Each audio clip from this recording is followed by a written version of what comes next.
ng mga magnanakaw ay hindi natin pinapahintulutan. Hindi tayo pumapayag na siya ay ma-appoint sa ombudsman. Bakit natin naayahan ang isang katulad niya na maging ombudsman? Alam naman natin na kahit apo nila, anak nila, nandyan sa political dynasty. Nandyan sila lahat sa gobyerno at sumusunod sila sa hamon nilang magnanakaw.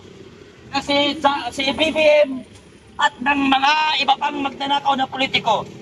Kaya tayo ngayon ay narito upang i-representa na tayo ay tutol at hindi tayo pumapayag na si Rimulya ay maging ombudsman sapagkat alam na natin kung ano ang purpose nila, kung bakit yan ang gusto nilang ilagay sa ombudsman para ang kanilang mga sariling interes at pagnanakaw ay matakpan at hindi malaman ng sambayan ng Pilipino. Unang-una sa lahat na purpose nila kung bakit gusto nila ipaupuin sa ombudsman. Kasi ang ombudsman, yan ang dapat mag-imbestiga kay Zaldico, Martin Romualdez at iba pang mga politiko na sangkot sa nakawan sa gobyerno. Hindi ang House of Representatives, hindi ang mga senador ang dapat magpatawag at tumimbestiga sa mga politiko na sangkot at may kinalaman sa nakawan sa gobyerno. Sino ang dapat mag-imbestiga sa kanila? Yang ombudsman na yan. Kaya yan ang dahilan kung bakit yan si Rimulya ay gusto niya siya ang mamono sa ombudsman para pagtakpan ng amo niya at mga ninako nilang pera. Pangalawa, pipigilan nila si VP Sara Duterte na tumakbo sa pagkapresidente ngayong 2028 kasi takot sila na pag sila ay nawala sa posisyon, sila ay nawala saan sa mga pamo nilang mga asong ulol na aso ng gobyerno, lahat sila ay makukulong.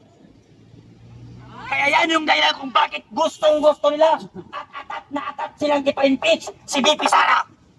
Ang tanong, bakit ang bilis niyong na-trace at nahanap si Alice Go? Ang bilis niyong nahanap si Kibuloy? Ang bilis niyong pinakulong at dinala sa Netherlands si Duterte?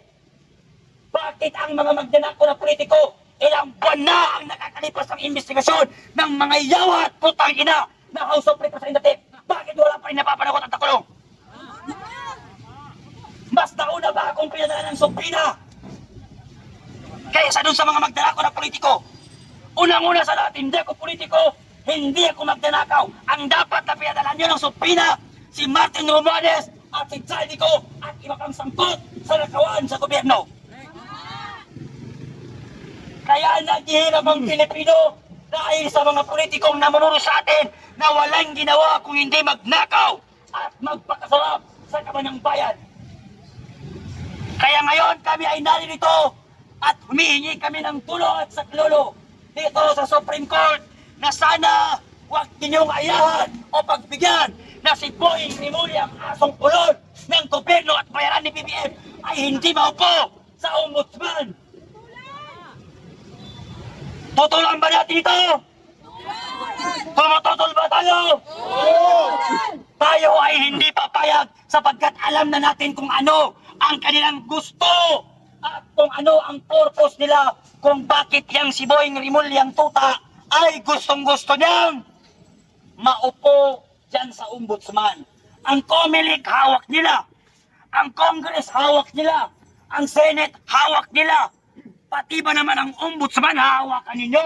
Para ano? Para kayo ay magharian? Para ano? Para pagtakpan ng mga nakawan na nangyayari sa gobyerno? Ilang tagapagsalita na ng mga Pilipino mahihirap ang nakulong. Pero bakit yung mga magnanakaw hindi nakukulong? Pero kahit pa paano nagpapasalamat pa rin ako sa CIDG nung iniimbestigahan nila ako kanina. Binigyan ako ng kape. Pinagkape nila ako. Ay, mababait naman pala yun nasa CIDG kasi mga followers ko naman sila. Mga followers ko sila. Sa mga taga CIDG, kay Captain Ray, maraming salamat sa kape na binigyan niyo sa akin. Nagpapasalamat ako. Wala nga lang pandesal pero okay na yun. At least may kape.